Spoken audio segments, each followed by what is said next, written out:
नमस्ते दोस्तों, मैं हूं राजौन और आज की वीडियो में हम एक ऐसे राइटिंग देखेंगे जो कि है ग्लोबल वार्मिंग। तो आइए बिना टाइम वेस्ट के स्टार्ट करते हैं। सबसे पहले है हमारे पास introduction. Since the last few decades the world has had an exponential growth in technology. Things are being made more and more advanced and life is becoming easier. तो पिछले कुछ दशकों से जो नई नई टेक्नोलॉजी है वो आती जा रही है और हमारी जो ज़िंदगी है वो आसान से और भी ज़्यादा आसान बनती जा रही है। However, the development hasn't been a great help to the environment. Especially now, the technological growth being heavier, the nature is forcing us to take it seriously as it's being harmed in our development process. And global warming has to be on top of the list, which is harming the environment.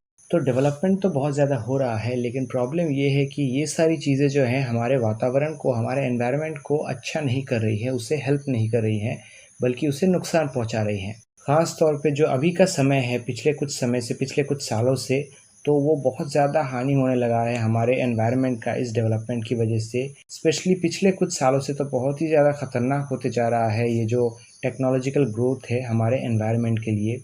और जितनी भी चीज़ें हैं जो नुकसान पहुंचा रही हैं हमारे नेचर को, उन सभी चीज़ों में जो ग्लोबल वार्मिंग है वो संभवतः सबसे ऊपर आता है।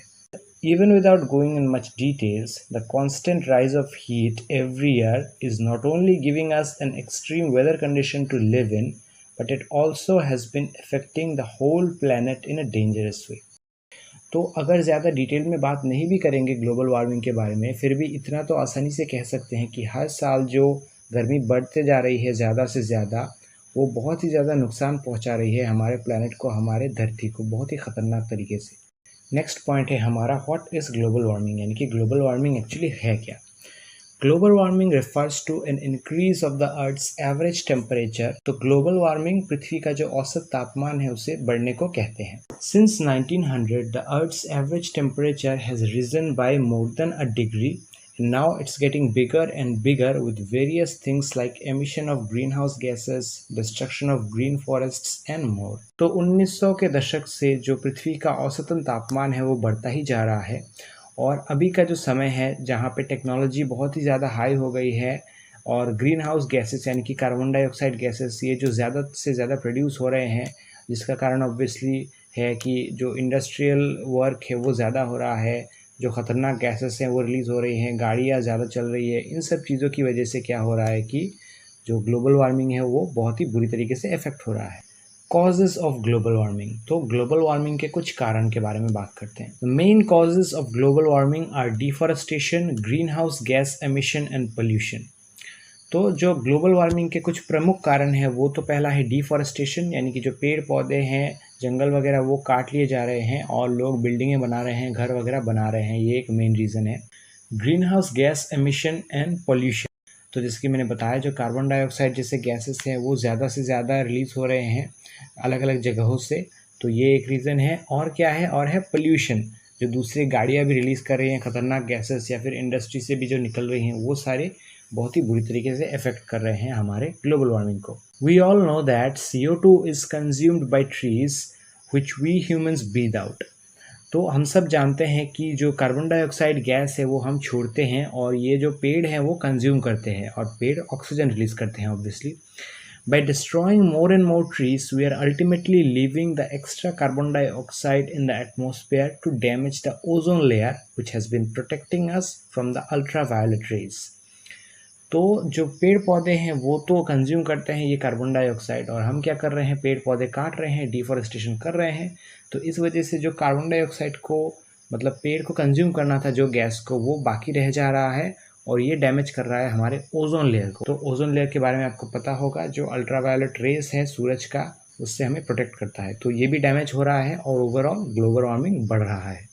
Also, the air pollution carries a huge amount of carbon dioxide gas and it has been spreading in a heavy scale. और जो कार्बन डाइऑक्साइड गैस है वो पोल्यूशन की वजह से भी बहुत ज़्यादा स्प्रेड होता है और ये भी ख़तरनाक तरीके से इफ़ेक्ट करता है हमारे एनवायरनमेंट को।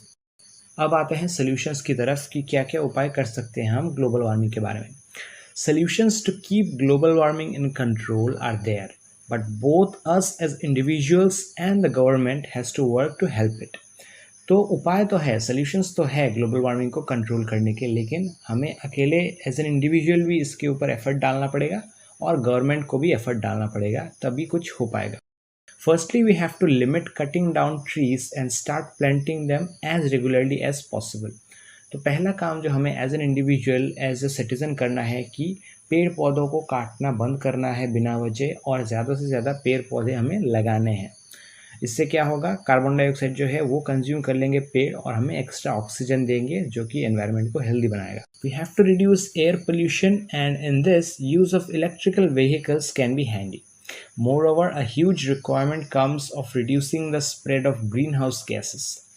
तो दूसरा चीज़ हम क्या कर सकते हैं कि एयर पोल्यूशन को हम कंट्रोल कर सकते हैं। स्पेशली हम पर्सनली जो गाड़ियाँ यूज़ करते हैं, तो जो इलेक्ट्रिक गाड़ियाँ होती हैं उनको अगर हम ज़्यादा यूज़ करेंगे तो इससे भी हेल्प होगा पोल्यूशन को कंट्रोल करने में।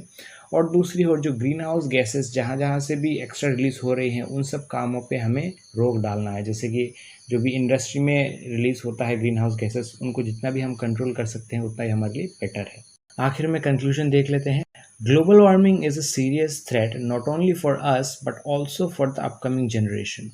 So in every way, it's both our need and responsibility to reduce the act which may lead to an increase in global warming, and we should be more motivated and committed towards reducing it with the solutions we have in our hands. तो जो global warming है वो एक genuine threat है, यानी कि एक serious problem है जो कि और भी ज़्यादा बड़ा होता जा रहा है, और जो हमारे आने वाली पीढ़ियाँ हैं, जो आने वाली जनरेशन्स है, उनके लिए तो और भी ज़्यादा ख़तरनाक होने वाला है। तो ये सिर्फ हमारा एक ज़रूरत ही नहीं, हमारा एक रिस्पॉन्सिबिलिटी भी है कि हम अपने को प्रोटेक्ट करें, हमारे जो जनरेशन है उसी को प्रोटेक्ट करें, और जो अपकमिंग जनरेशन है उसे भी प्रोटेक्ट करें, और ओवरऑल हम अपने एनवायरनमेंट का ख्याल रखें। हम ऐसे ऐसे काम ना करें जो ग्लोबल वार्मिंग को बढ़ा सकते हैं, ग्लोबल वार्मिंग से नुकसान पहुँचा सकते हैं हमारे एनवायरनमेंट को, और उन सब कामों पे ध्यान दें जो इस चीज़ को कम कर सकते हैं। जैसे कि हमने डिस्कस किया ऑलरेडी कि हम पेड़ पौधे लगा सकते हैं, हम पोल्यूशन को कंट्रोल कर सकते हैं। तो ये सारी चीज़ें हैं, जितना हमारे हाथ में है वो हम कर सकते हैं। और दूसरा, गवर्नमेंट का जो काम है हम आशा करते हैं कि वो भी करे, ताकि रिड्यूस हो जाए ये ग्लोबल वार्मिंग। तो ये 5 to 7 मार्क्स आई थिंक आराम से कवर हो जाएगा, ये जो भी आपने लिखा होगा अगर इन सब से अब लिखते हैं। और आई होप कि आपको कोई ज़्यादा डिफ़िकल्ट नहीं लगा होगा। मैंने कोई ज़्यादा टफ वर्ड इसमें डाले नहीं हैं। फिर भी कोई भी अगर कन्फ्यूजन डाउट है तो मुझे कमेंट सेक्शन में पूछ सकते हैं आप। और आपको दूसरे कौन से ऐसे राइटिंग, लेटर राइटिंग चाहिए, या फिर कोई भी चैप्टर्स के अगर नोट चाहिए तो मुझे कमेंट सेक्शन में बताइए, ताकि मैं उनके ऊपर वीडियो बना पाऊँ। तो मिलते हैं दूसरी वीडियो में, तब तक के लिए टेक केयर।